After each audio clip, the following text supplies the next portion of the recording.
Kumusta ikaw, Laika, sa eskwela? Okay lang, sir. Okay lang.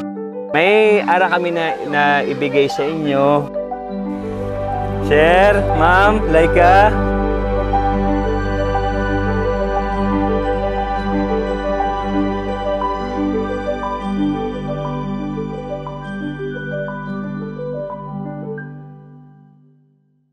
Mayong bungkag, this is your proud bistak boy, Chito sa Muntina. Para sa kuha, grabe kaayo ka espesyal kini nga episode sa Chit Chat kay ako nagyong makaila ang usa ka estudyante, pati na pod ang iyahang pamilya.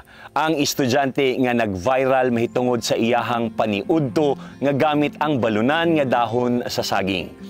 Nibalik ko sa ko ang elementary days nga makita na ako ang mga classmates nga maupod ang ginagamit nga balunan. Sa tinuod lang, para sa kuha, mas lami pa gani siguro ni kay humot kung gamit ang dahon sa saging sa imuhang pagkaon.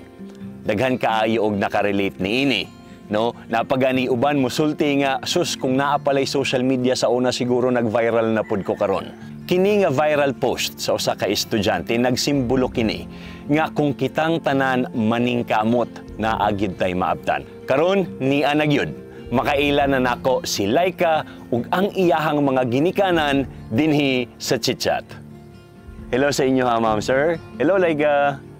Nahuya ka, Laika. Opo, sir. Kumusta ikaw, Laika, sa eskwela? Okay lang, sir. Okay lang. Gusto mo maging guro? Oo. Sir, mangutan ako, pila man ang imuhang anak? Apat, sir. Apat. Si Laika, ikapila si Laika. Una mo na anak si Oo, Laika. sir. Layo man inyo balay diri, sir. Pila ka oras ang baklayo ni Laika? Mga starting alas 6, sira alas 8. Alas 8. Mga 2 ka oras, sir. Ang baklay ni Laika.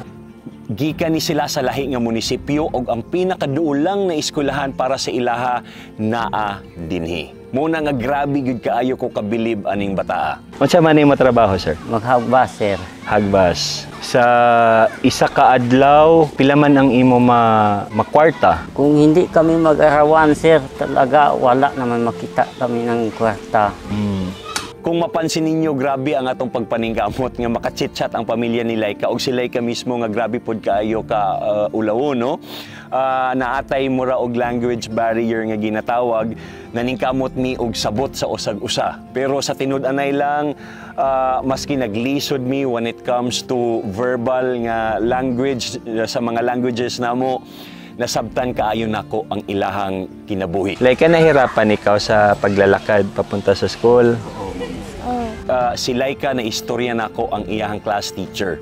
Ug sama sa akong gisulti ganiha naag yung language barrier. Pero nakita gyud sa teacher ni Laika kung unsa siya maningkamot despite sa lahi nga lingwahe nga ginagamit sa eskwelahan ug sa naandan ni Laika.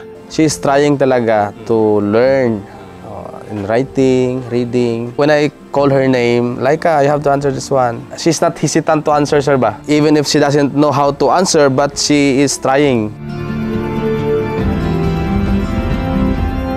Sa kani nga chit-chat ato pong pagagamito ng ato ang koneksyon, no? Sa ako ang mga naamigo na nga mga kliyente sa una.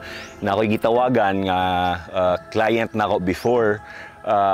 Nagpa-endorse sila sa ko before kani sikat kaayo ning dessert dinhi sa Mindanao ug sa tibuok Pilipinas ang melts. Hilig kayo ning tawhana sa pagtabang mo nang wala gyud ko nagduha-duha nga sa akong gitawagan. Niingon ko nga, "Call, pwede ba ko makig-partner sa imo sa kani nga chit-chat nako kay na ako'y gusto nga mahatagan og pahalipay nga pamilya, walay pagduha-duha, isugot gyud in tawon siya." Grabe ang among giagian, gigamit pa namong iyang sakyanan, hapit mi nga tuwang, pero nakayanan, nag-drive, walay reklamo. Ang kani nga si Uncle nga si Sir Leonard Ponce nga mao ang ato ang sponsor sa ato ang video karong adlaw, ang Melts Premium Cassava Cake. Pakilala ko sa inyo si Sir Leonard Ponce. Siya ang may-ari ng Melts Premium Cassava. May ara kami na ibigay sa inyo. Ang gusto gid nako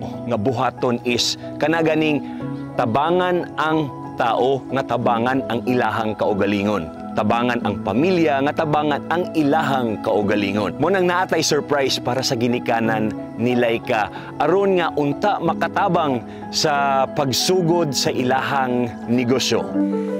Sir, ma'am, Laika. Kami ni Laika Sari Store.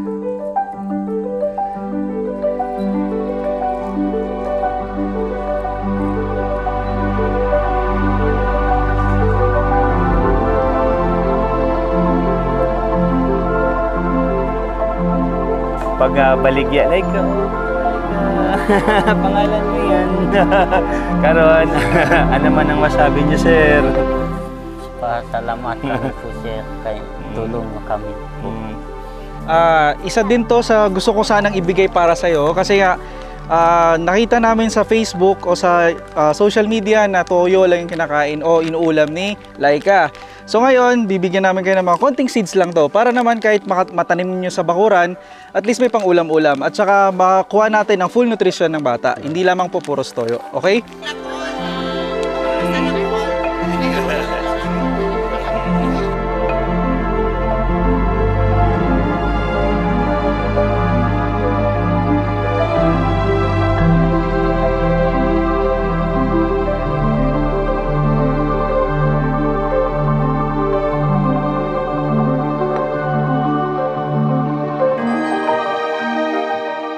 Sama sa akong giingon, kinahanglan tabangan nato ang mga tao na matabangan ang ilahang kaugalingon. Si Sir Leonard Ponce sa Melts Premium Cassava, mao ni ang iyang ginabuhat karon. Ginaorient niya ang pamilya ni Laika kung unsaon pagpalambo sa usa ka negosyo. Kini nga sari-sari store or pangkabuhayan showcase nga gihatag sa Melts Premium Cassava sa pamilya ni Laika, unta kini dako ang matabang sa pamilya nila. Melts Premium Cassava Cake, daghan kaayong salamat sa pag-sponsor ni ini nga video. Ug sa tanan sa tuwa, dili nato kalimtan nga sa kadaghanan sa tuwa muagi gyud ta sa kalisod. Dili lang gyud ta muundang sa tuang mga pangandoy kay dili buta ang Ginoo. Naa siya'y pagagamiton nga mga tao nga pwedeng makatabang sa tuwa. Kung dili man ayaw lang gihapon og undang sa pagpaninggamot. Kay moabot ang panahon, ikaw na pod ang makatagamtam o kinabuhing hapsay ug hayahay. Alam ko po na hindi lang po ang buhay ni Laika ang nag-iisa dito sa kabundukan. Isa lamang po si Laika na nakaranas ng ganun. May kanin nga pero walang ulam. Pero sa kabila ng kahirapan, prosigido po ang mga bata sa Abang Elementary School na mag-aral sa kabila po ng layo na kailangang nilalakad at tinahakbang patungo po sa Abang Elementary School.